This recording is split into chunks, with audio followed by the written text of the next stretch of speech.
Hello, and welcome to Today in History for February 20th. I'm Michael Powell. On February 20th of 1962, John Glenn became an American hero when he became the first American to orbit the Earth.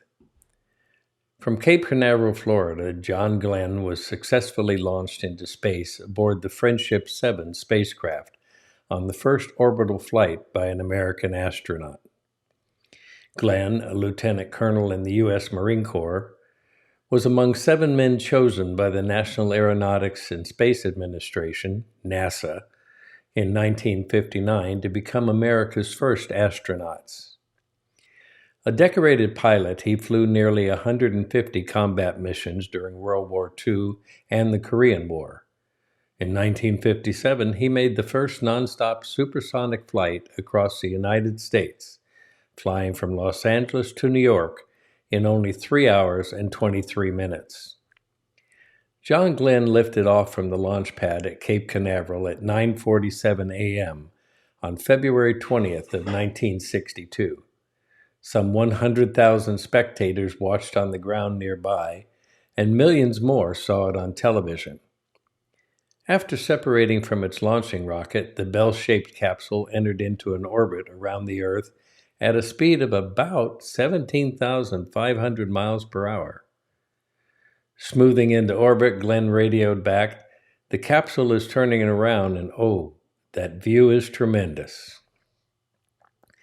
During Friendship 7's first orbit, Glenn noticed what he described as small glowing fireflies drifting by the capsule's tiny window. It was some time later that NASA Mission Control determined that the sparks were crystallized water vapor released by the capsule's air conditioning system. Before the end of the first orbit, a more serious problem occurred when Friendship 7's automatic control system began to malfunction, sending the capsule into a spinning, erratic movement. At the end of the orbit, Glenn switched to the manual control and regained command of the aircraft.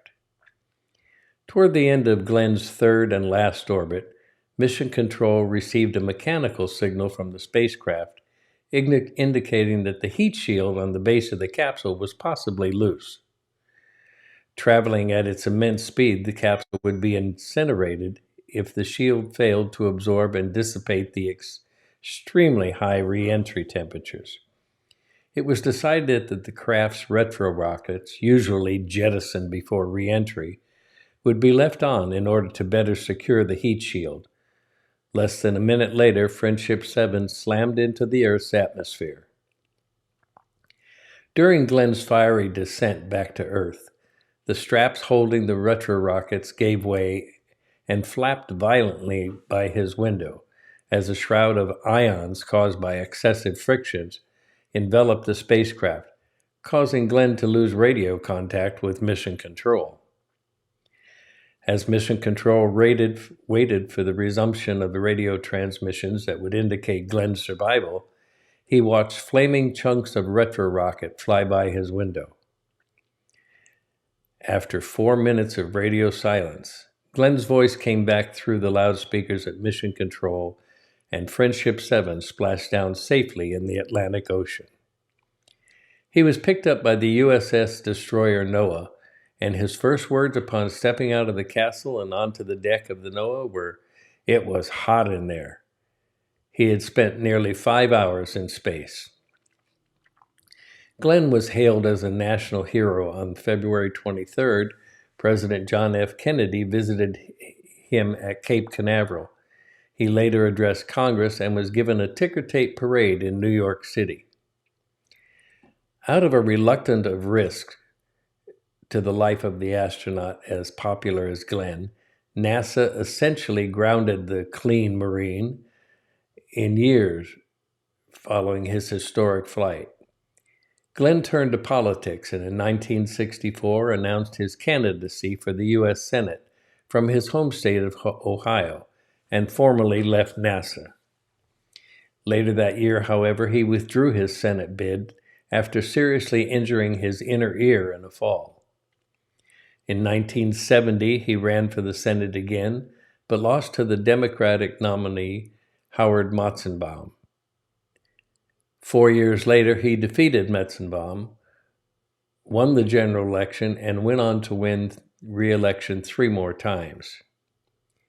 In early 1998, NASA announced that it approved Glenn to serve as a payload specialist on the Space Shuttle Discovery. On October 29th of 1998, nearly 4 decades after his famous orbital flight, the 77-year-old Glenn became the oldest human ever to travel in space. During the 9-day mission, he served as part of a NASA study on health problems associated with aging. In 1999, he retired from his U.S. Senate seat, and after 4 consecutive terms in office, a record for the state of Ohio, he died on December the 8th of 2016. John Glenn became a national hero on this date in history. I'm Michael Powell. Join me again tomorrow, won't you? Let's see what that day will bring. Till then, watch this.